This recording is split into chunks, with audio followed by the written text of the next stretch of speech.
Chapter 34. Airborne. Heart in her mouth, Aunt Zelda watched the dragon boat climbing into the sky. It was an incredible sight. Although Aunt Zelda had seen the boat fly once before, when the dragon had done battle with Dom Daniel's ship, the Vengeance, she had only caught glimpses and flashes of lightning. Now the boat sailed into the bright summer evening sky, sunlight glinting on her golden hull, greens and blues shimmering from her massive wings. The sight of the dragon boat, which she had looked after for so very many years, now flying free high above her, took Aunt Zelda's breath away and tied her stomach up in knots.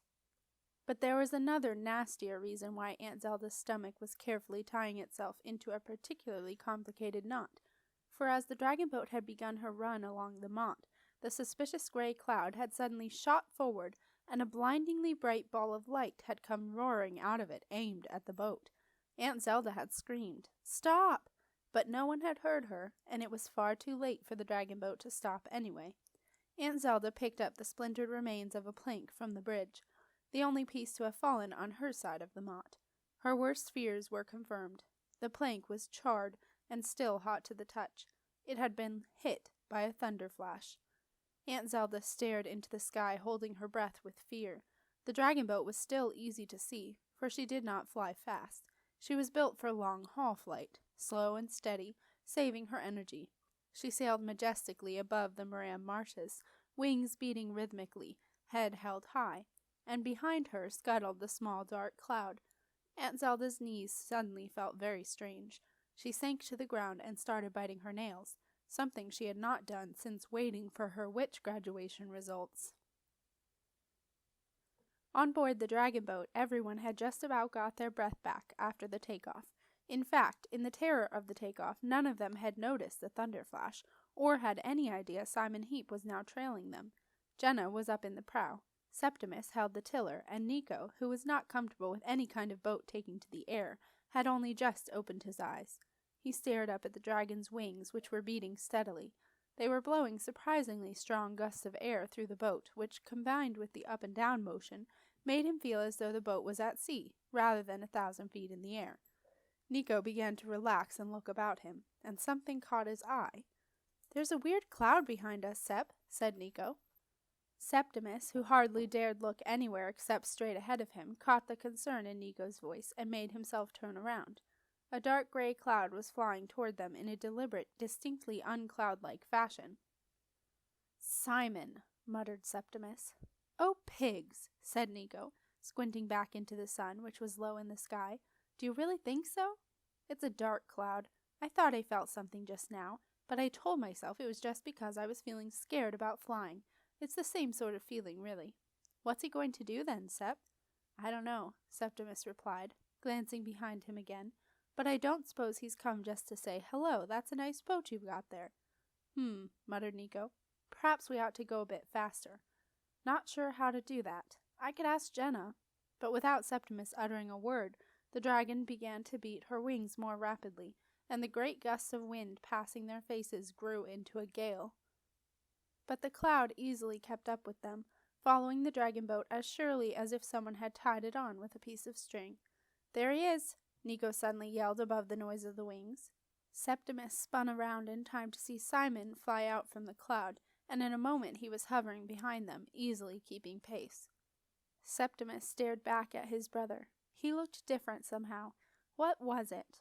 And then he realized. Over his right eye, the eye that 409 had hit with the stone from his catapult, Simon wore an eye patch. Good old 409, thought Septimus. He smiled. "I'll take that smile off your stupid face if you don't land that ridiculous mutant," Simon yelled at Septimus. "What did he say, Nick?" yelled Septimus. "Dunno, can't hear. Load of rubbish, I expect," Nico shouted back. "Hand over the queenling and I'll let you both go," shouted Simon.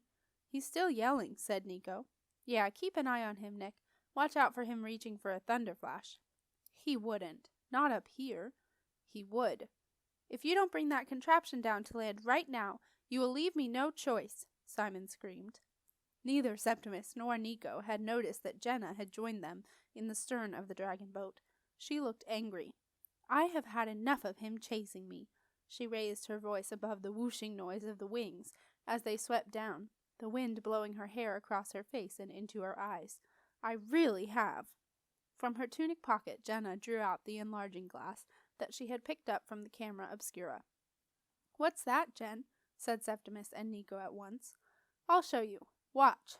Jenna held out the glass so that the sun's rays were focused into a bright spot of light. Then Jenna slowly moved the spot until it rested on Simon's face. For a moment there was no reaction. Then, all at once, Simon's hand flew up to his face. He yelled and shot away, looking around to see what had burned him. Jenna tried to follow him with the light, but Simon ducked and weaved this way and that, searching for the dark forces that were chasing him, for Simon had felt the dark unease from the glass. He soon worked out where it was coming from. "You!" yelled Simon furiously as he saw Jenna holding the enlarging glass. Shaking with rage, Simon took a thunder flash from his belt. "That will be the last thing you ever do!" he screeched. This time they heard him, and seconds later they also heard the thunder flash. A loud rumble shook the air as a brilliant ball of white light flew from Simon's outstretched hand and roared toward the dragon boat.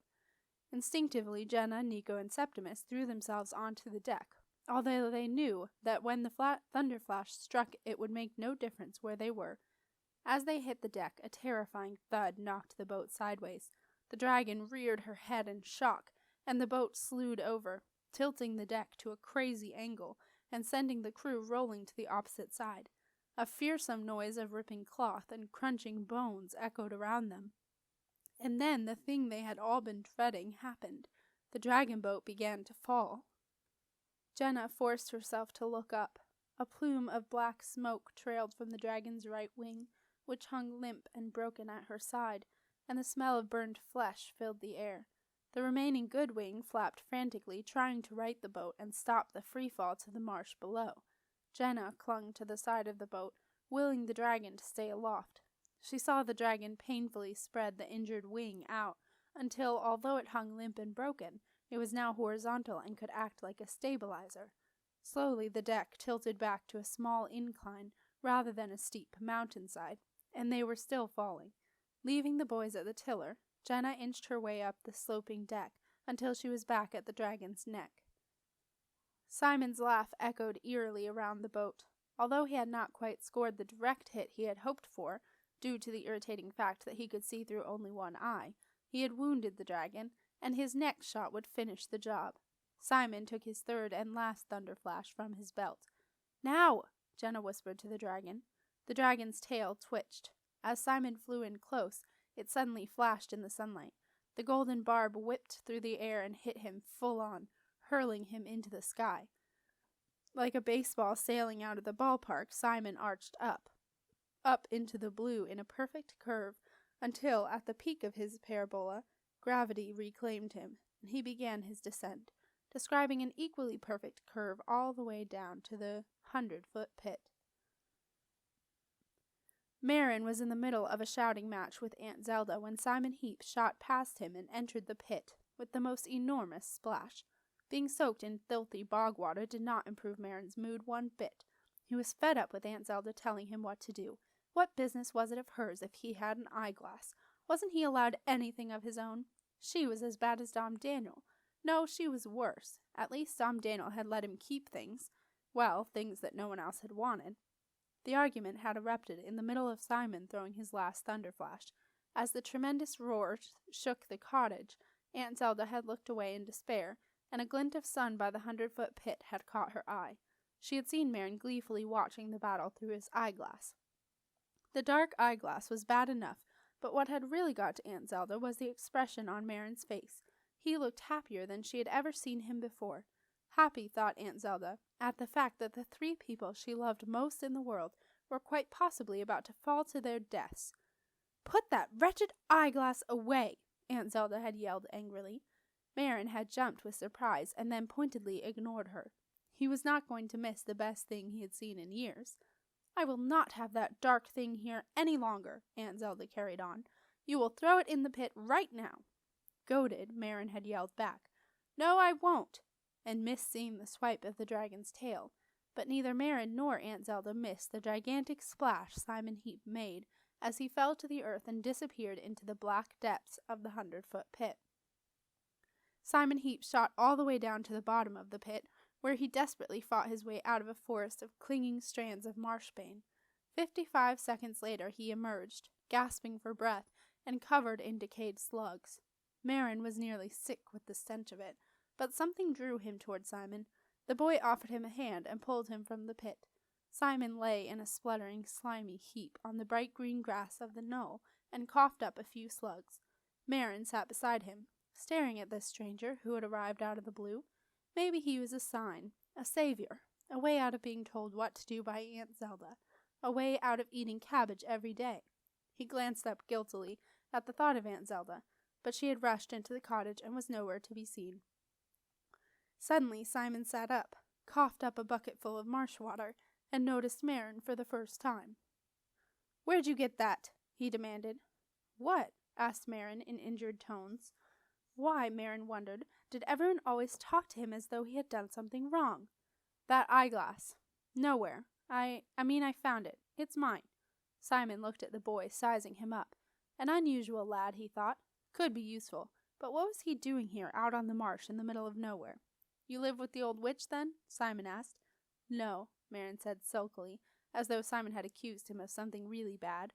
"Course you do. Where else would you live in the middle of this dump?" "Yeah," Marin allowed himself a smile. "It is a dump, isn't it? Stupid cottage full of poxy little potions. She's got no idea what the real stuff is like." Simon looked at Marin with narrowed eyes. "And you do?" he asked in a low voice. "Yeah, I was apprenticed to the best necromancer there has ever been. He trusted me with everything. Everything." Simon looked surprised. So this must be Dom Daniel's old apprentice. Somehow he had survived being consumed. There must be something more to the boy than met the eye. An idea began to form in Simon's mind. "You must miss him terribly," he said sympathetically. "Yeah," muttered Marin, persuading himself that he did indeed miss Dom Daniel. "Yeah, I do." Simon looked Marin up and down. He wasn't ideal, but he was someone he could do business with, and he wanted to get his hands on that eyeglass. "Do you want a job?" asked Simon. "A job?" asked Marin, taken aback. "Yes, similar to what you did before." "How similar?" asked Marin suspiciously. "How do I know?" said Simon, somewhat exasperated, "seeing as I don't know exactly what you did before. Are you going to take the job or not?" "Marin!" Aunt Zelda's angry shout suddenly pierced the air. "Marin, get away from that evil man! Come back here right now!" Then, with more pressing things to do, she rushed into the cottage. Marin watched Aunt Zelda's angry patchwork figure disappear. How dare that old witch yell at him like that? What made her think he was going to do what she told him to? "Well," said Simon impatiently, "are you going to take the job?" "Yes," said Marin. "I'll take it." "Shake on it," said Simon. Marin took Simon's outstretched hand, and before he knew what was happening, his arm felt as if it was being pulled from its socket. "Ah!" Marin yelled in pain, as his feet left the ground and Simon pulled him roughly aloft. With some difficulty, Simon managed to gain just enough height to take him over the roof of Keeper's cottage, although Marin's dangling feet caught in the thatch, and one of the boy's boots fell off. Marin looked down at the roof in horror, already regretting his snap decision. "Help!" he yelled. His voice drifted down the chimney and did no more than enter Wolfboy's fevered dreams. Aunt Zelda heard nothing. She was too busy to notice that the boy she had saved from being consumed, the boy she had carefully nursed back to health, had left her and gone back to where he had come from.